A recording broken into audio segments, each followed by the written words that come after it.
सभी युवा उद्यमियों से कहना चाहूंगा, या ओडीओपी के अंतर्गत या विश्वकर्मा श्रम सम्मान के अंतर्गत जो युवा या जो भी उद्यमी उत्तर प्रदेश में निवेश करना चाहता है, उन सब से मैं कहना चाहूंगा वे धैर्य के साथ अपने निवेश को आगे बढ़ाएं।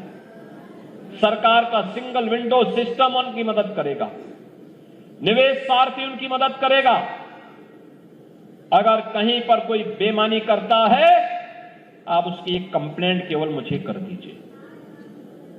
भ्रष्टाचार जो घुन की तरह व्यवस्था को खोखला कर रहा है, इस पर बड़े प्रहार की तैयारी के साथ सरकार कार्य करने जा रही है। हमने पहले ही कहा है कि अपराध और अपराधियों के प्रति, भ्रष्टाचार और भ्रष्टाचारियों के प्रति सरकार जीरो टॉलरेंस की नीति के तहत काम करेगी और उसी जीरो टॉलरेंस की नीति के तहत मैं आपका आह्वान करने के लिए आया हूं।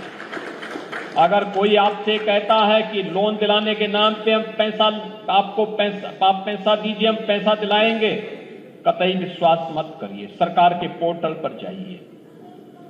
अगर कोई आपसे अनावश्यक रूप से धनराशि की मांग करता है, आप उसकी शिकायत करिए। हम उसकी जांच करवा करके जवाबदेही तय करवा देंगे वहां पे।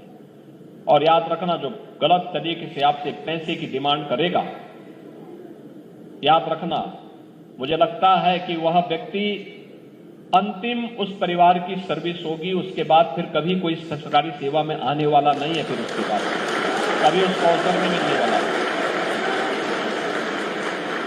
इतनी बड़ी कार्रवाई कर देंगे कि वह एक नजीर बन जाएगी। और बहनों और भाइयों, एक घुन को समाप्त करने की आवश्यकता है, सख्ती के साथ इससे लड़ने की आवश्यकता है। और ये तभी हो सकता है जब समाज सरकार के साथ खड़े होकर के इससे लड़ने के जज्बे के साथ तैयार हो सके।